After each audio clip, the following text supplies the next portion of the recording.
Load shedding বেড়ে যাওয়ায় সীমাহীন দুর্ভোগে পড়েছেন পঞ্চগড়ের মানুষ। সেই নিয়ে আরো জানবো দর্শক। আমাদের সাথে যোগ দিচ্ছেন সহকর্মী রাশেদুজ্জামান বাবু।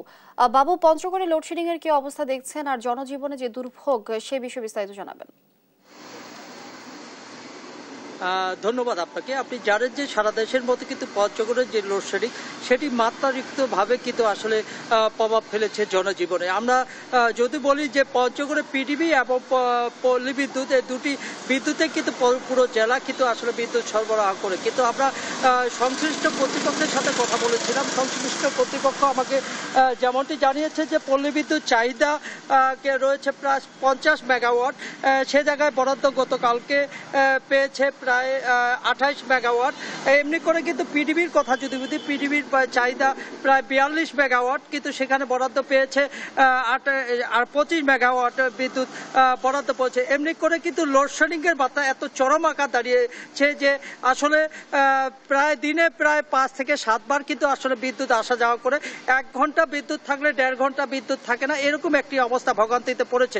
আমরা জানি যে আসলে আমাদের এই পঞ্চগড় জেলা সহ রংপুর বিভাগের যে বিদ্যুৎ সরবরাহ, সেই বিদ্যুৎ সরবরাহ কিন্তু আসলে বড়পুকুরিয়া তাপবিদ্যুৎ উৎপাদন কেন্দ্র থেকে, অর্থাৎ যেখানে 525 মেগাওয়াট বিদ্যুৎ কিন্তু আসলে উৎপাদন হয়, সেইখান থেকে মূল বিদ্যুৎ কিন্তু সরবরাহ করা হয় এই জেলায়। কিন্তু আমরা দেখেছি যে গত কয়েকদিন ধরে বিদ্যুতের এমন বিড়ম্বনা শুরু হয়েছে, চরম বিড়ম্বনা, যেই কারণে কিন্তু আসলে যারা ওয়েল্ডিং এর কাজ করে তারা কিন্তু আসলে কাজ করতে পারছে না, যারা অনলাইন এবং ফটোকপি দোকান রয়েছে তারা কাজ করতে পারছে।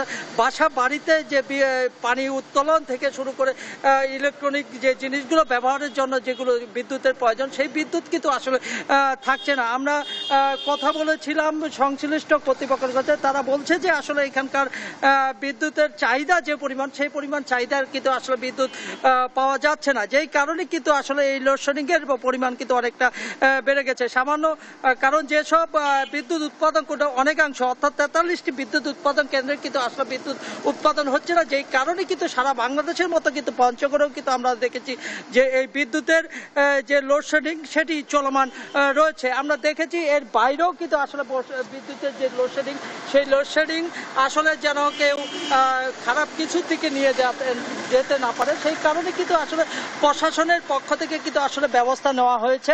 এই ব্যবস্থার জন্য আমরা দেখেছি যে আজকে সকালে বদা যে সাবজন পল্লী বিদ্যুতের যেই আঞ্চলিক জেনারেল ম্যানেজারের কার্যালয়, সেই কার্যালয়ে আমরা দেখেছি যে আশপাশে আসলে পুলিশ প্রশাসনে মোতায়েন রয়েছে, যেন কোনো রকম অপ্রীতিকর ঘটনা ঘটতে না পারে, সেই কারণে কিন্তু আসলে তারা কিন্তু এখানে সকাল থেকেই কিন্তু আসলে এখানে ডিউটি পালন করছে।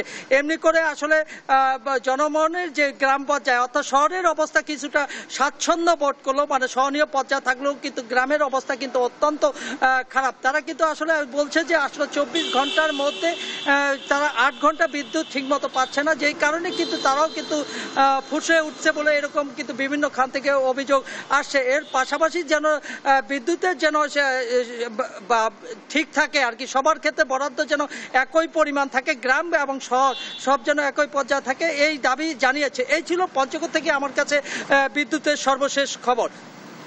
বাবু, ধন্যবাদ আপনাকে। দর্শক, লোডশেডিং বেড়ে যাওয়ায় সীমাহীন দুর্ভোগে পড়েছেন পঞ্চগড়ের মানুষ। এই বিষয়ে বিস্তারিত জানাচ্ছিলেন সহকর্মী রাশেদুজ্জামান বাবু।